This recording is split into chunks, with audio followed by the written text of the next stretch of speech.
Welcome back to Gibbo MMA. We are reviewing UFC 326. Charles Oliveira defeats Max Holloway 50-45. Dominant win. Not the most entertaining, but we'll get into that. And we're also going to give some reactions and thoughts around the UFC White House card announcement. Welcome back to another Monday. And hope you guys enjoyed the week. But this main event we just witnessed wasn't the baddest mother effer fight. It was a boring mother effer fight, as quoted by Nate Diaz. For the fans out there, I feel you guys. We love Charles. But man, doesn't even matter who you are. Even Charles Oliveira has put on such great entertaining fights for us. If you go out there and lay on someone for 21, 22 minutes of control time, you're going to get booed. And that's what happened. People are furious, especially the casual audience. You know, if you want to stand on the high ground as a purist, you say, go watch something else, go watch kickboxing. But this is the entertainment business, and that wasn't entertaining. And I'm going to play both sides here, but I'm going to be on the side of the casual with this, and that we've seen too many main events end like this now. We got that Hamzat DDP main event where it was just a lot of control time, not a whole lot of damage and submission threats. And then we got the Islam JDM fight again. A lot of control time, not taking enough risk on the ground, kind of playing it more safe. And then we get this again. So it's becoming too frequent in these main events. And I thought it was going to be the year of the stand-up. We have seen that, but it seems like when it's a main event, title fights, they give them more leeway. But yeah, this was not a BMF fight. We were hoping it was going to be more of a stand and bang. But Charles, to his credit, for one of the most smartest fights of his career. If we go away from the boring side of it and we go from a purist perspective, like 100%, what a performance of a lifetime by Charles. You'd think, imagine if he started fighting more like this in his previous fights. He could have banked up more wins and not gotten knocked out, but what he did to Max there with the body lock and the takedowns, I've never seen anyone do Max like that, what Charles did. Super impressive. You know, not the most entertaining, but super impressive from a technical standpoint. You got to give Charles credit for what he did to Max last night. And I saw a post, shout out to Pure Gold MMA, with, if you remember, Max went to step in on short notice against Khabib Nurmagomedov for the lightweight belt. And if that fight went ahead, Khabib would have mauled the shit out of Max. Because you saw what Charles did to him. Yes, you know, this was probably back in 2018 or whatever. Max was going to fight Khabib. But yeah, like, Max is known for his takedown defense. And he got freaking manhandled in there. And I think, you know, the lightweight division, 10 pounds up, but those guys are big boys. This was Max's, I want to say, third fight at lightweight. So his first fight was against Justin Gaethje, which he won at UFC 300. One of the greatest knockouts of all time. Went back to featherweight and fought Topuria, and then went back up to lightweight. Fought Dustin for the BMF, which he defended, and now his third time at lightweight against Oliveira. And these guys, you know, you could definitely see the size difference. Like, Charles is a big lightweight, and he had his way, because I don't think you'd see any featherweights take Max down like that, but Charles did. But yeah, 22 minutes of control time. It's, yeah, for the casuals out there, like, the casuals are what, you know, fund this sport. That's why UFC has a $7.7 billion deal, is because of the casual fans. And, another disappointing main event. It was projected to be a banger, didn't pan out that way. And Charles just had a really smart game plan. I got to give it to him, really smart. And he got the win. That's what he's supposed to do. Get the win by all means necessary. But yeah, we're just starting to see main events not deliver on a consistent basis right now. That's back-to-back numbered events where the main event didn't fully deliver. Like Volk, Lopez, no one thought that fight should have happened, and we got the same, if not a worse. We got the same fight except less damage, so, didn't really deliver, even though it was good to see Volk win. And now we get this. It's, I don't know what the UFC is going to do. The fans are getting a bit tireless now, really tireless. But let me know your thoughts, guys, about this main event. Because, people want to take that performative, purist high ground, which I understand. And I can look through that lens of, we'll go watch kickboxing and boxing and, this is a sport, great performance by Charles, 100%, man. But they got to start bringing in more stand-up rules. Like, obviously, Charles has the most submissions in UFC, but he got given a lot of time. But if you're not doing crazy damage, or if your submissions are getting defended, they should just stand them up, in my opinion now. I'm slowly changing it because these guys are getting good at defending and fights aren't getting finished on the ground. With the submissions, like we did see an anaconda choke, but that's on the prelims. But at this level, if you're in the third round, again on their back, getting, half guard and side control, and still not being able to submit him, and not looking to finish the fight and getting crazy damage, I think you got to stand it up, get a new perspective, new look, give the fighters new looks of a way to finish it. Because they're very much just playing to the rule book, these fighters, to get that decision win. And it's slowly coming at a cost to the fans here, because it's an entertainment first business and then a sport. But yeah, that's my honest opinion. Like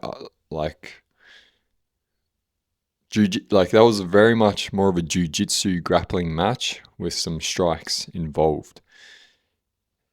And jiu-jitsu isn't, it's popular, but no one's putting in the calendar, I can't wait to see this jiu-jitsu guy watch it. It's very much of a niche sport, and it's a part of MMA, but it's not what makes MMA the most entertaining. It's the striking, it's the knockouts, all those big highlight reels, all those holy shit moments come from the big knockout strikes.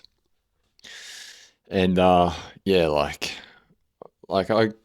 could understand when I was watching it what was going on, and but it starts to get a bit tireless, and I'm like, I didn't put aside my time to watch a jiu-jitsu match. I don't watch jiu-jitsu matches. I don't follow along with the jiu-jitsu because it's not that entertaining to me. For the purist, it is, but jiu-jitsu, man, it's a lot of draws.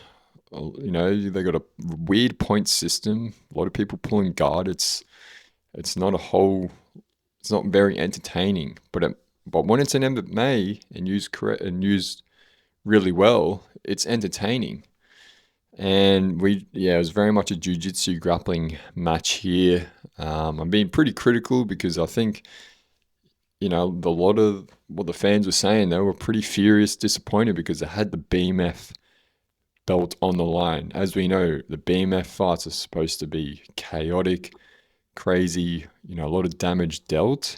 And it took the brand of the BMF belt took a hit because this was more of an undisputed title fight. This was I need to win by any means necessary, even if it means it's going to be boring.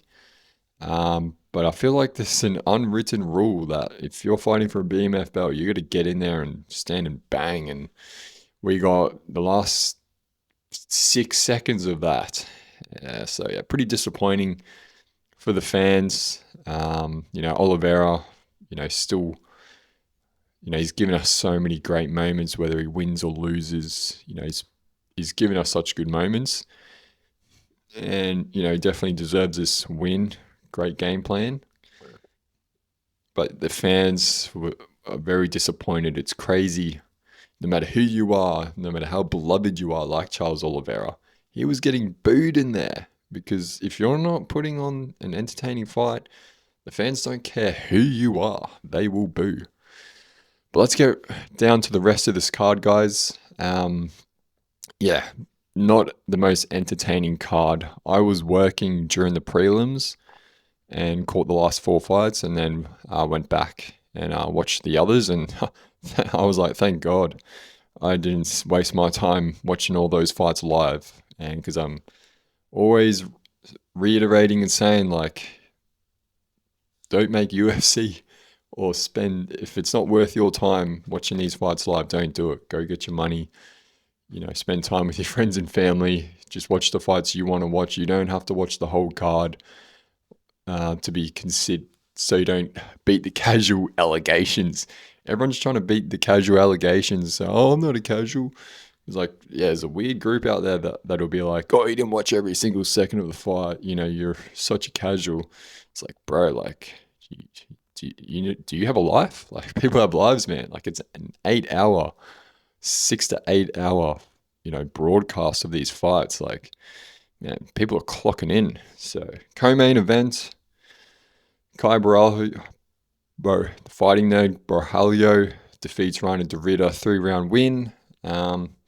Good performance. I would have liked to have seen, these guys, threw some big shots there. RDR, I think he still needs to take some more time off. Still looks run down. He came in good shape. Borralho, I thought he was going to do what he did, which is outpoint him, put more volume out.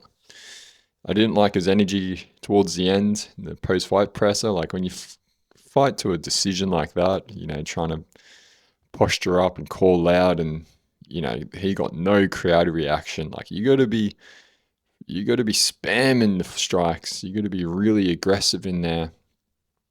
And his fighting's not matching his energy right now. And you can see that with the crowd and the fans' response. But again, he got the win, back in the win column for Borralho. And yeah, overall this card, there was only 4 finishes, a couple of good knockouts, a couple of good subs, but definitely a card that it'll be remembered for having the worst BMF fight of all time so far, and when the White House card was announced. Rahul Roses Jr. versus Rob Font. Again, Rahul, such a young kid, just knew the path to victory, the boring path to victory, but he's going to get himself a ranking beating Rob Font. Not a whole lot of damage, just a lot of position and control time. He got the win, but yeah, not a fight we need to talk about.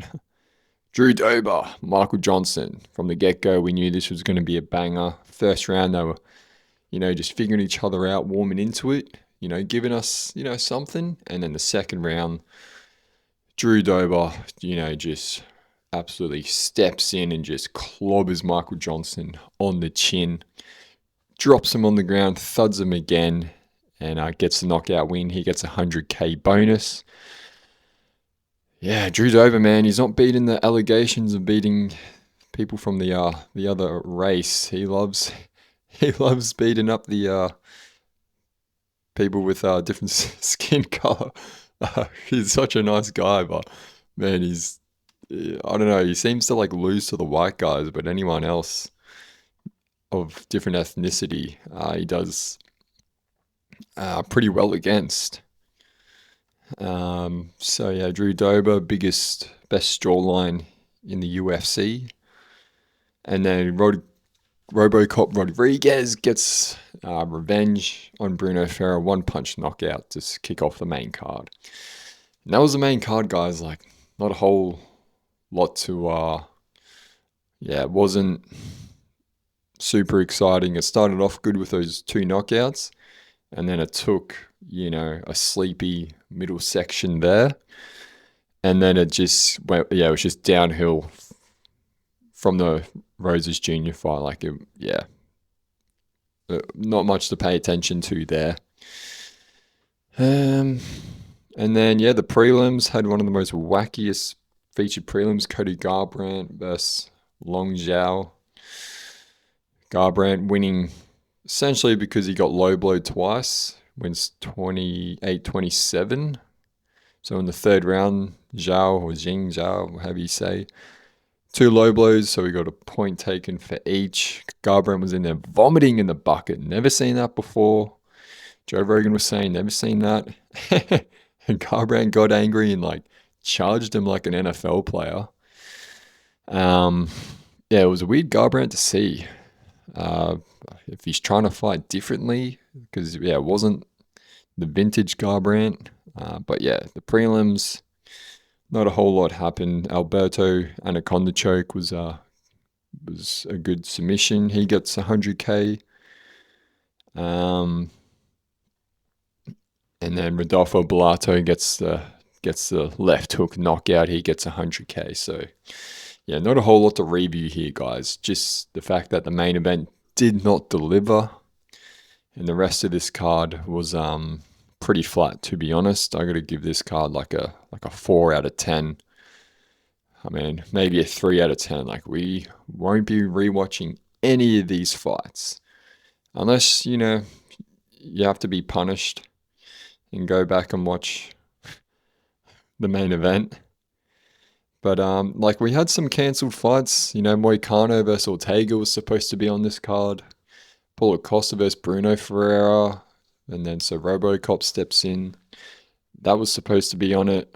So we missed a couple of fights that would have made it a bit better. But man,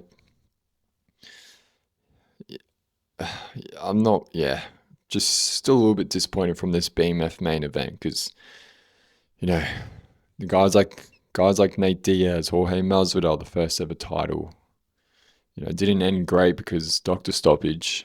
But those guys were cracking. Justin Gaethje, Max Holloway, banging fight. Dustin Poirier, Max Holloway, barely any grappling. And then this, just tough seeing, guys. The UFC this year has been pretty, flat, pretty flat. A lot of new people that have come in during COVID and have stuck around and now starting to be sort of disappointed in, this new deal. They just have to put on fights, and sometimes it isn't the best cards and best fights. It's, they're just signing people from the regional scene through Dana White Contender Series and just turning over people. That heavyweight division is in dire straits. It's becoming very corporate. A lot of ads now with the Paramount deal, ads during the walkouts, between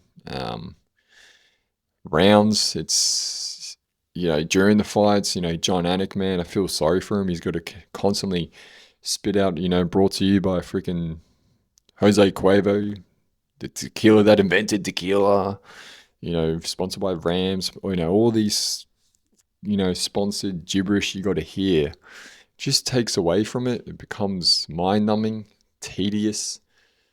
You almost just want to watch the broadcast on mute now because of the constant ads you have to listen to during a fight, in between fights. It's, it's a lot, watching a fight, there's a lot to process and take in during a fight. There's a lot going on. And then to have all this jargon also thrown at you, it becomes, very overstimulating and draining. So let me know your thoughts about these ads that are just insane right now. Because, as soon as the fight ends, I switch off my phone and go do something else. I don't watch in between stuff. I don't watch what they're talking about for the build up to the next fight, because I don't want to have to listen to all the ads and just repetitive shit. Now, UFC White House was announced during the main card. So let's go through it. We got Ilia Topuria versus Justin Gaethje for the main event, lightweight strap.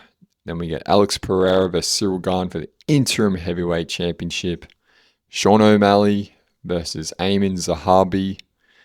Mauricio Rufy versus Michael Chandler. Bo Nickel versus Kyle Dorcas. We'll get into that. And Diego Lopez versus Steve Garcia. So we've got 1, 2, 3, 4, 5, 6. Apparently there was supposed to be a 7th fight that got pulled out like the day before. Not sure who it is or why. But instant thoughts. As expected, the main event, the top 2 fights, kind of as expected. Gaethje Topuria and Pereira Cyril Gane for the interim. What's tough about this is, Pereira's gone for that history making, getting 3 belts in 3 different divisions, but he's going for an interim belt. So, I guess it counts. First person to win 3 belts in 3 different divisions, but not undisputed. So, yeah.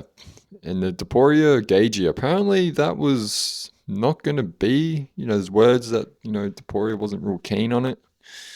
I'm not too sure.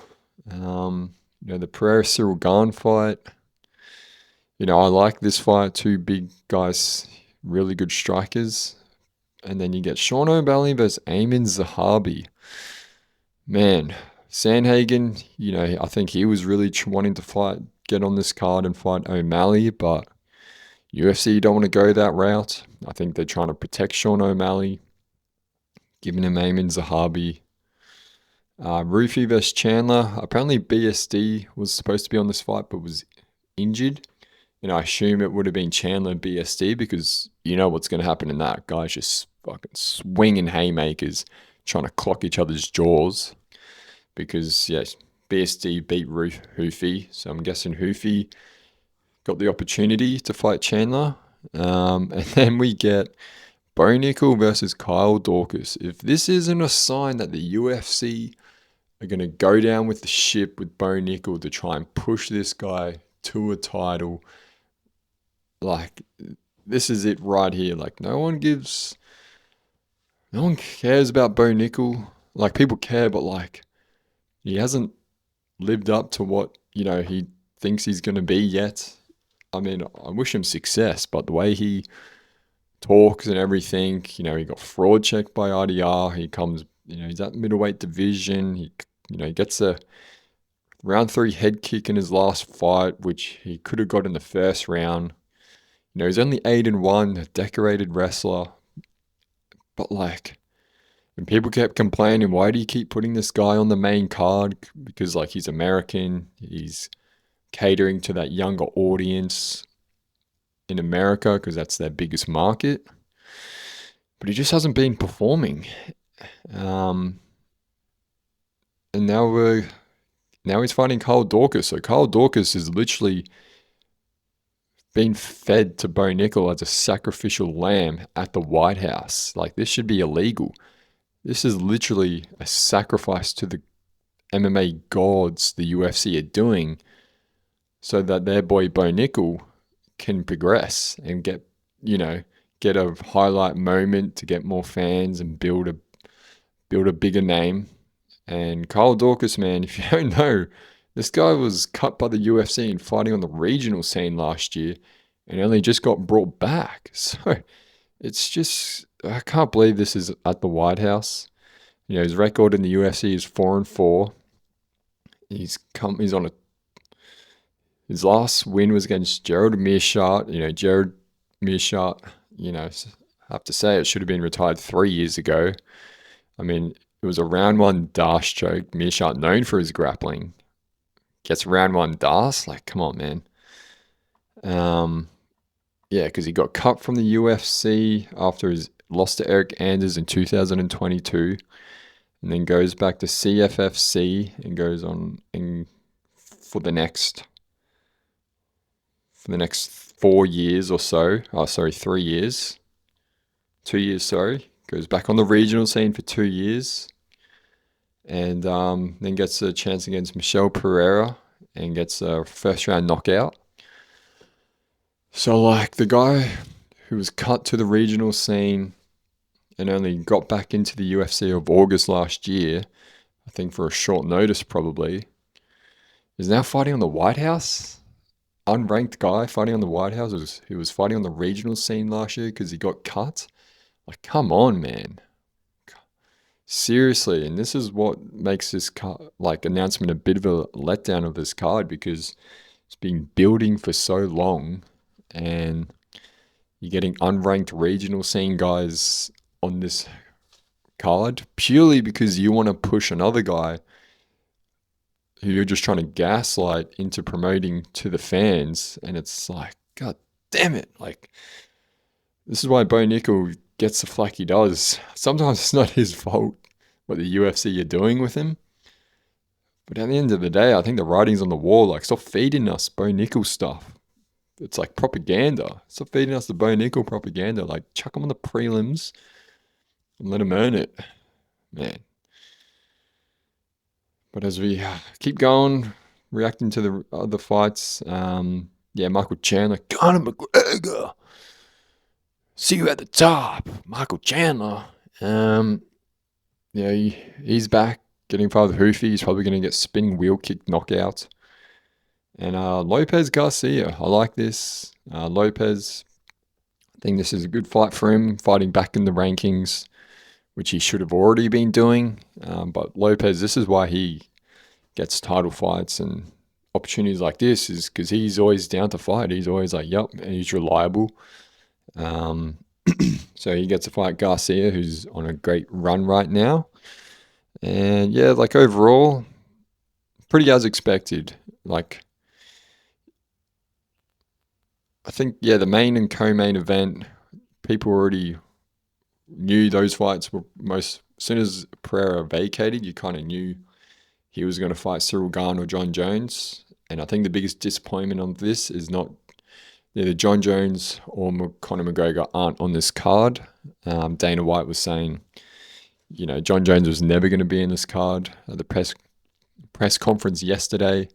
And I do believe that, because and Jones, he's retired, but I think he just keeps himself in the media by talking about, I'm in negotiations, but then he's like, oh, I got arthritis on my hip. No Conor McGregor. I don't know what the deal is with these Jones McGregor guys constantly saying soon, fighting soon, in negotiations. I'm ready when you are, and just it's been going like that for 3-4 years. It's I don't believe a word these guys say about fights until they're in the octagon. They just use it as a way to keep their name circulating. Because if you're not fighting, the fight game's brutal, man. People forget you pretty quick, and if you're not fighting, people aren't thinking about you. They're only thinking about the guys who are next fighting. And to stay in the media spotlight, like what Armin's doing and stuff, they just keep saying, oh, I want to fight, I'll do this, do crazy shit to keep their name and stuff in the spotlight, because, they got brand deals and products they want to push, and they want to keep promoting themselves. And no one's done it better than Conor McGregor and John Jones. But let me know your thoughts on this White House card. What do you think? I'm not surprised really at all with these fights. I'm not holy shit, but I'm not disappointed. One of the biggest disappointment is this Bo Nickel Kai Dorcas fight. I knew Bo Nickel was going to most likely be on this card, but to give him Kyle Dorcas, man, I feel like there was probably someone else more deserving. Don't get me wrong. If you're Kyle Dorcas, hey man, congratulations. You'd be absolutely cheering, getting cut on going back to the regional scene, and then getting back on a 2-fight win streak in the UFC, now fighting on the White House. For Kyle Dorcas, man, and just super happy for him in that sense. But for the fans out there, man, people aren't happy about this. But yeah, that's my thoughts on the White House card. Topuria, he's going to chin Gagey. Gagey, if he can take that damage, which I don't think he can, but if he can get Topuria into the later rounds and just win and stay durable and wear Topuria down, he could get the job done, but I don't think so. Pereira Garn, that's going to be a striker's delight. I'm very interested in that.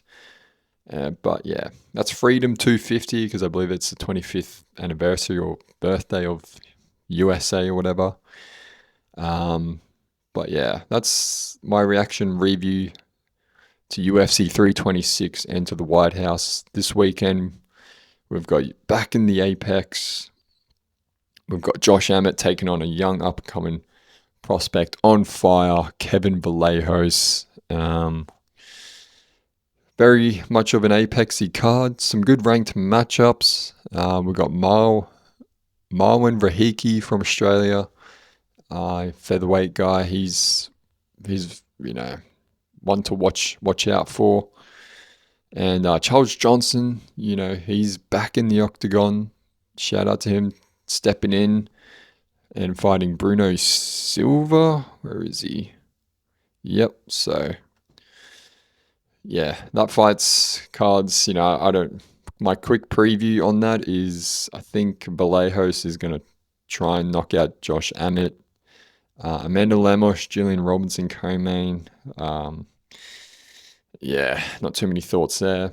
Umar Sy versus Kutalaba. I think Umar Sy, man, he's been a bit flat lately, even though he's been winning. I'll have to go with Umar. Andre Fili, Delgado. That'll be a fun fight. I think Delgado would get it. And yeah, just a lot of Apexy. Chris Curtis versus Mektebek Oralbai. I think Chris Curtis will probably lose by a split decision as usual. And yeah, not much else to preview there, guys. Just a lot of fights to meet contractual agreements. But yeah, man, another episode done. In the books here for a Monday. I'm just doing one a week now. Just been busy with work and all that. And yeah, man, drop a comment, your thoughts on 326 and the White House. But yeah, we'll see you guys next week. And I hope you guys enjoy the rest of your week. Catch you later.